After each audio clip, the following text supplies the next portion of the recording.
What are some not fun facts? Newborn harp seals have 10 days before they're abandoned by their mother. They need to learn how to swim before the ice melts so that they won't drown. I saw a documentary that covered this. It was amazing. Little dude was scared, but finally went in the water. He spent a couple weeks around the same hole in the ice while he learned how to extract air from bubbles trapped under the ice shelf. Then he was off into the world. Whiskey distiller Jack Daniel couldn't remember his safe combination and kicked the safe in frustration. Got an infection in his toe that killed him. Shoebill mothers will only raise one chick, so when 2 eggs are laid, the mother will leave the nest to let them hatch. When those eggs hatch, one is always aggressive and violent, and the other chick is always the timid and sensitive one.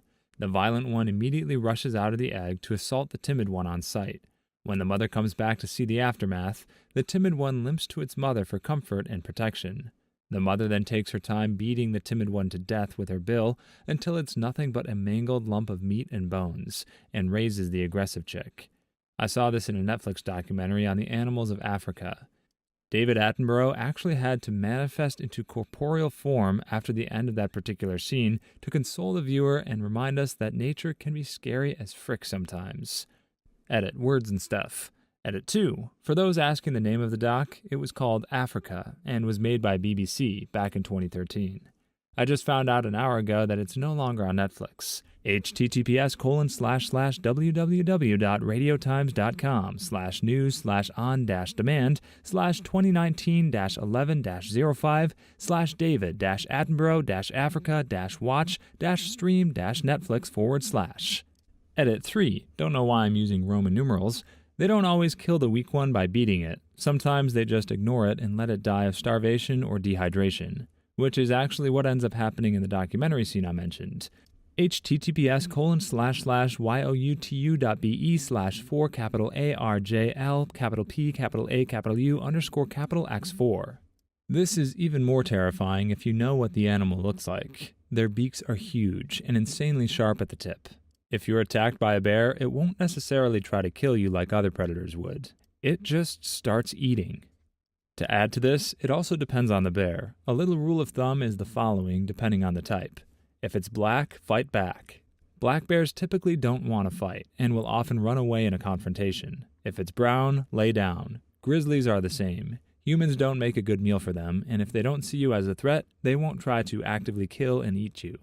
If it's white, good night. Polar bears don't give a crap and will eat you. Running, laying down, or trying to fight back won't help you.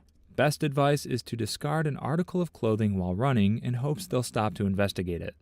There's a whale that has been searching for a mate for the last 5 years. It has been wholly unsuccessful because its voice is a different frequency than other whales, so much so that whales run from it.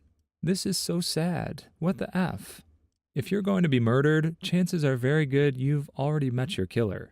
From an older comment of mine that fits this question, the Challenger astronauts didn't die when the shuttle exploded.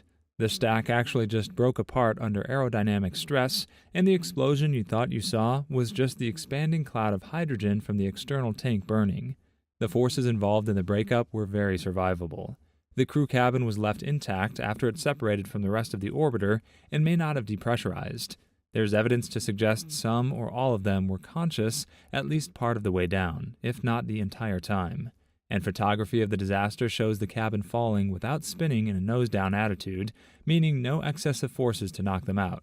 The impact with the ocean was what actually killed them. It took 2 minutes and 45 seconds from breakup to impact. It's possible that some or all of them were conscious and aware the whole time.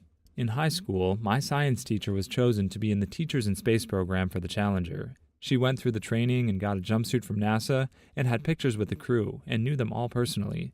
She wasn't chosen to be aboard the Challenger, but witnessed it in person and watched her friends die.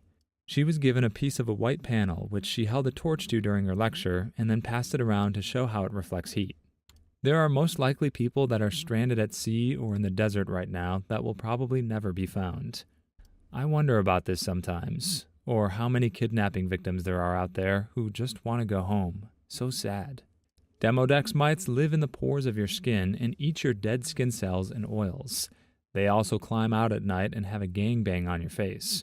Worst part, you're not even invited. Thanks, wasn't planning on sleeping tonight anyway. Up until the 1980s, babies weren't put on painkillers during surgery. It was believed they didn't feel pain.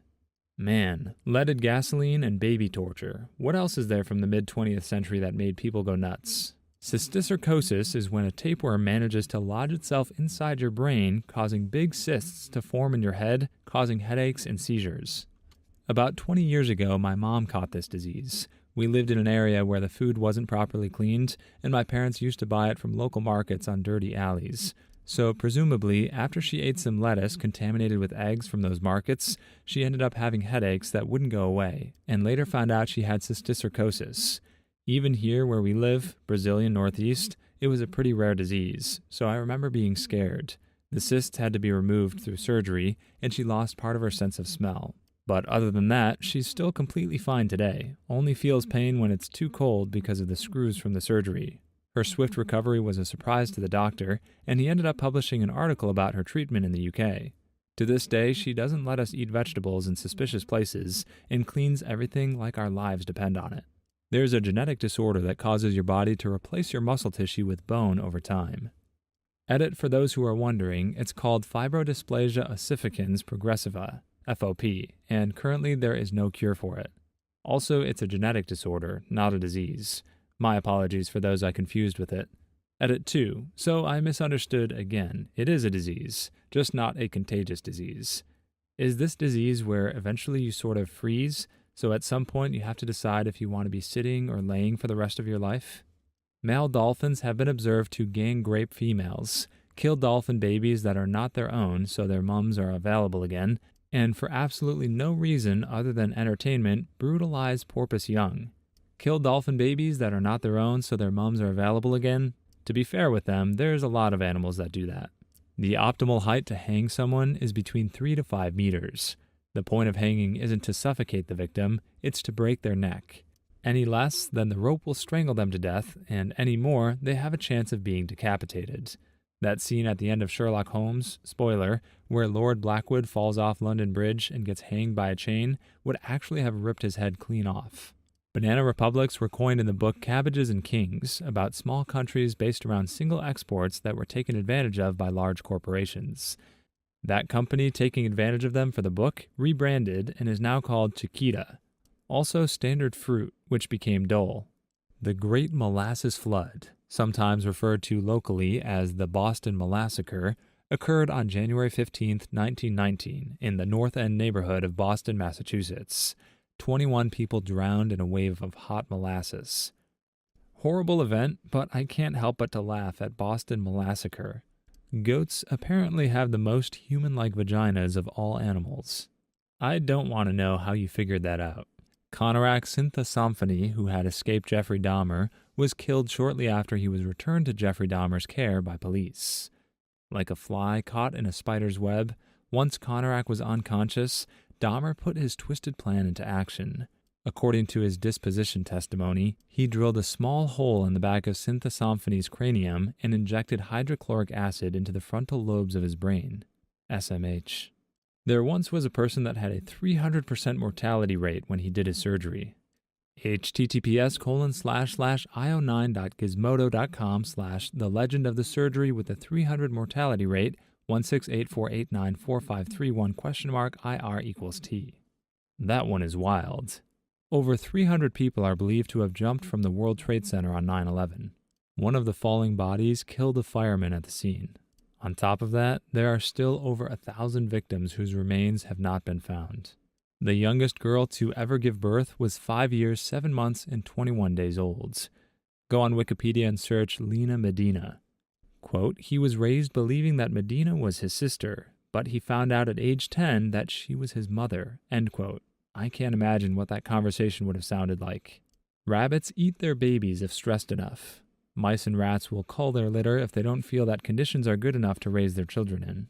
The pariah was one of the most barbaric forms of torture ever devised, using electric shocks while the victim was secured to a metal frame to cause unimaginable pain. How about that bullcrap? Edit, let me try and phrase that better. The iron bowl where you're trapped inside, limited air, stuck in what's possibly a horribly uncomfortable position in a thin crevice, probably broken body parts to get you to fit in there, and then a fire is lit under the bowl, suffocating and burning the person alive. That's the worst form of torture I've ever read of. Edit 2, https://allthat'sinteresting.com/brazen bowl. Thought you were shoved into a horizontally thin crevice. Whoops. In Australia, there's a plant called the Gympie gympie, otherwise known as the suicide plant. When touched, it delivers multiple stings with a long-lasting neurotoxin that is so painful that people would rather kill themselves than live through a few days of excruciating pain, and then a full several years of lesser pain or full reoccurrence in the correct conditions. If the tiny hairs that deliver the stings are not removed or are buried, the pain will continue for years. The pain, which has been described as feeling like being doused in hot acid and being electrocuted simultaneously, is so bad the people have been driven mad by it. Horses who have been stung by this plant have literally thrown themselves off cliffs.